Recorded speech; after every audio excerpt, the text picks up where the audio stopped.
Think and Grow Rich. The Power of Thought, Desire, and Faith. Napoleon Hill's Think and Grow Rich, first published in 1937, is not just a book, it's a blueprint for personal transformation and wealth creation. Over 100 million copies have been sold worldwide as of 2025, a testament to its timeless wisdom.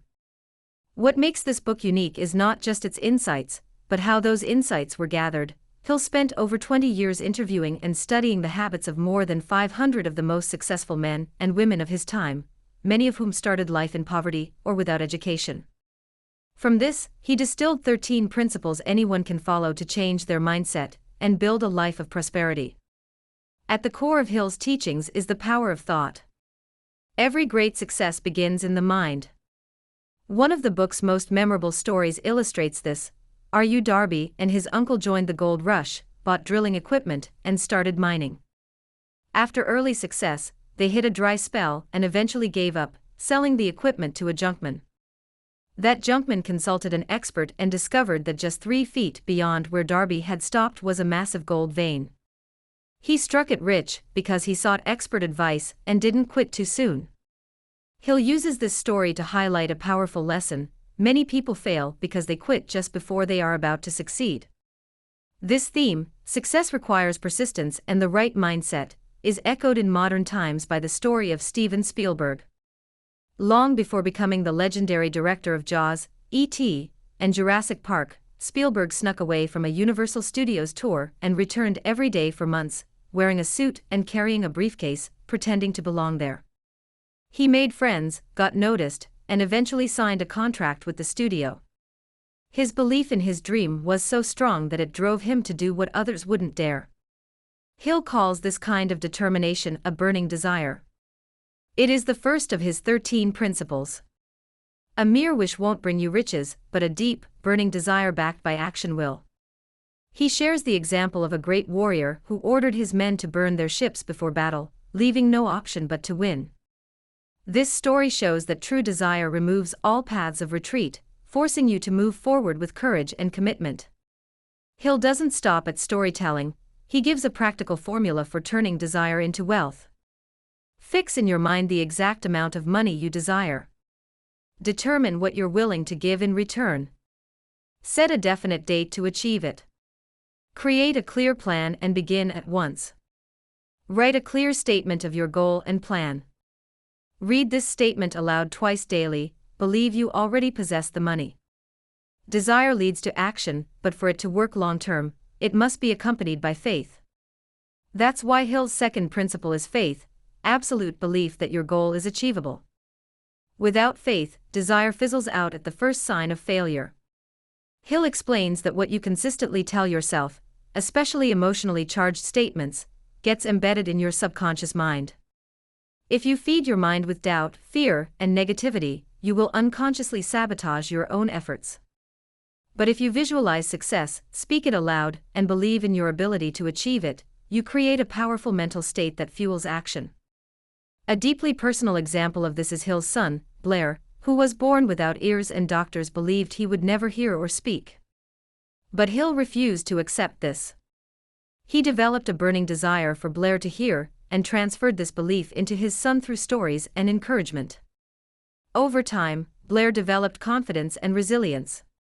In college, he discovered a specialized hearing aid that worked perfectly for him. That moment was life-changing. Not only did he finally hear, but he also helped bring hope to thousands of hearing-impaired individuals by working with the company that developed the device. Through Blair's story, Hill emphasizes that every adversity carries within it the seed of an equal or greater benefit. The right mindset doesn't just change your circumstances, it can transform your limitations into strengths. Another powerful example comes from Charles M. Schwab, who played a major role in the formation of U.S. Steel. Schwab believed in the idea of unifying competing steel companies into one giant corporation. His belief was so strong and clear that he was able to convince financier J.P. Morgan to support the idea, resulting in the creation of one of the biggest industrial empires in history. Schwab's idea began as a thought, was fueled by desire, and came to life through faith and confidence in his vision.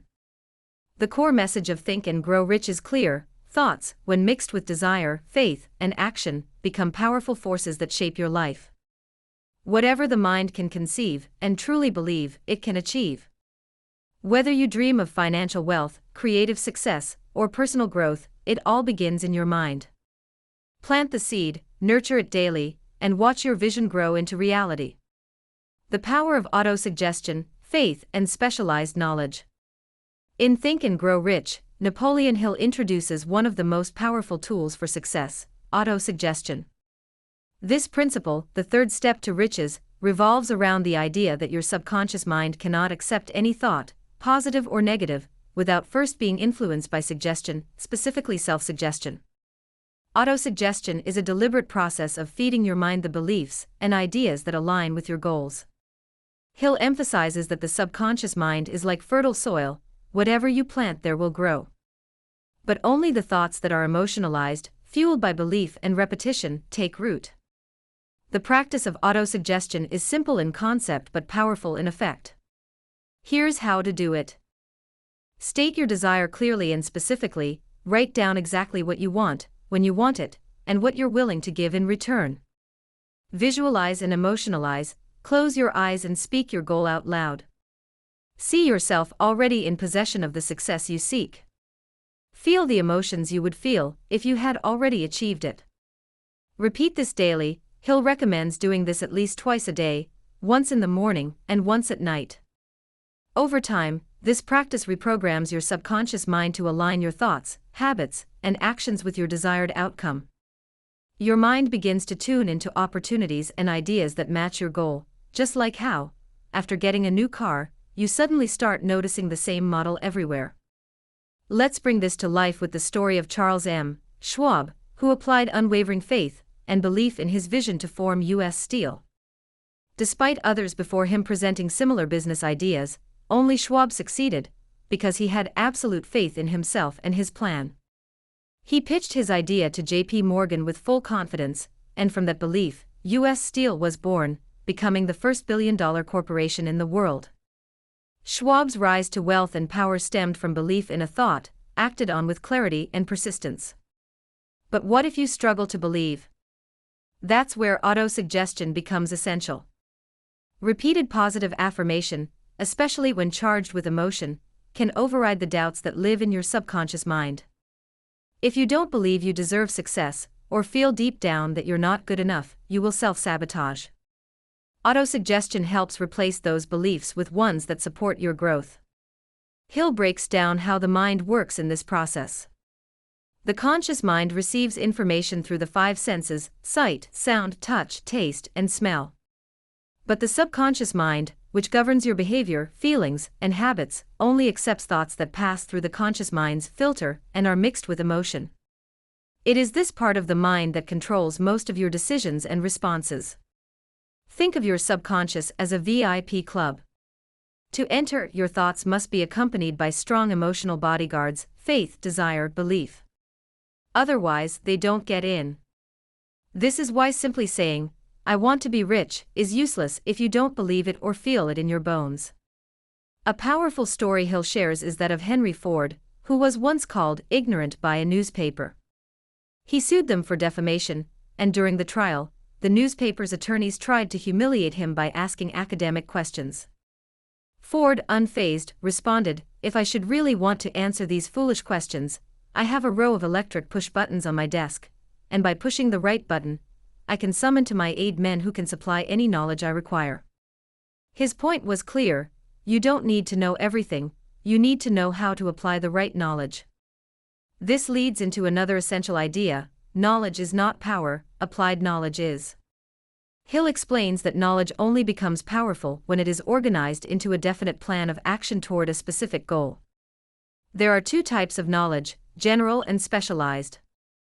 While general knowledge, like trivia or academic facts, may help you in a quiz, it's specialized knowledge that builds wealth. Henry Ford, who left school at 15, never let his lack of formal education stop him. Instead, he became a master of acquiring specialized knowledge about manufacturing and automobile production. He revolutionized the industry with the assembly line and made cars affordable for the average American. This is a clear example of how focused learning and applying practical knowledge leads to real-world results. In today's world, specialized skills are in high demand. University career advisors often report that students with targeted education, like business, computer science, chemistry, are most likely to land jobs quickly and advance in their careers. But even beyond formal education, the habit of lifelong learning in your chosen field is what sets high performers apart from the average. So what's the takeaway? Plant thoughts in your subconscious with auto-suggestion. Charge your affirmations with emotion, see and feel them. Repeat them daily until belief becomes automatic. Pursue specialized knowledge relevant to your goal. Apply what you learn through definite plans of action. Remember, your thoughts are seeds. What you repeatedly plant and water will grow into the life you live. Whether your garden blooms or withers depends on what you feed your subconscious mind. As Napoleon Hill wisely said, whatever the mind can conceive and believe, it can achieve. The power of mastermind, imagination, and organized planning. Napoleon Hill's Think and Grow Rich is a treasure trove of powerful principles designed to help anyone attain success and financial freedom. As we continue exploring these steps, we now come to three crucial concepts: specialized knowledge, imagination, and organized planning. These steps are not just ideas, but practical tools that have been used by some of the greatest minds in history, including Henry Ford, Andrew Carnegie, and Asa Candler, the men behind Coca-Cola. Let's begin with a concept that transformed the fortunes of many successful individuals: the mastermind group. Hill emphasizes that Henry Ford, despite lacking formal education and deep technical knowledge, became one of the wealthiest men in America by leveraging the power of a trusted circle, a group of people with different kinds of expertise, who helped him build and grow his business. This mastermind alliance, as Hill calls it, is a cornerstone of lasting success. Similarly, Andrew Carnegie openly admitted that he knew very little about the actual production of steel. Yet, he built one of the largest steel empires in the world. How? By surrounding himself with experts who filled the knowledge gaps he didn't possess. The takeaway: you don't need to know everything yourself. You need to know who can help you and collaborate with them effectively. Hill suggests that to apply this in your own life, identify the type of specialized knowledge you need for your specific goals. Determine the purpose for which you need this knowledge. Seek that knowledge from reliable sources, whether that means enrolling in courses, reading books, or simply learning from mentors and experts. Knowledge by itself is not power. Hill makes this distinction clear: only applied, organized knowledge directed toward a clear goal becomes power. That brings us to the next principle: imagination, the workshop of the mind. Everything you see around you, from smartphones to skyscrapers, began as an idea in someone's imagination. Hill divides imagination into two forms. Synthetic imagination, rearranging existing concepts into new combinations. This is the most commonly used type, and is extremely valuable for entrepreneurs looking to improve upon proven ideas. Creative imagination, the generation of completely new ideas, often received as sudden insights or hunches, which Hill refers to as inspiration from infinite intelligence. One incredible story Hill shares is that of Asa Candler, a drug clerk who bought a secret syrup formula for $500 in 1888. He added a unique touch to it and began distributing it creatively, offering coupons for free drinks, branding barrels with the Coca-Cola logo, and promoting it as a refreshing soda rather than medicine. That kettle of syrup became the seed of one of the most recognizable brands in history. The secret: imagination applied to marketing and distribution. Hill emphasizes, ideas are the beginning points of all fortunes. If you want to build wealth, you must practice using both types of imagination. Start by rearranging known ideas into new offerings, then grow into developing original innovations as you gain confidence and experience. Now, having ideas is great, but they are worthless without organized planning, the sixth step to riches. Think of imagination as your weapon and planning as your battle strategy. Hill explains that no matter how ambitious your goal is, you'll never achieve it without a clear, practical, and adjustable plan. Using the metaphor of a king with a war council, Hill describes the planning process as something that must involve others, your mastermind group. Just as a king consults his generals, you should form a team of advisors, mentors, or partners who bring different strengths to the table. Here's Hill's advice for effective planning. Form a mastermind group of people aligned with your goal. Determine what value you can offer in return for their help. Meet regularly, at least twice a week, to refine your plan. Maintain good, honest relationships within the group. And here's a critical point: your first plan will likely fail. But that's not failure, it's feedback. Every setback is a signal to revise your approach.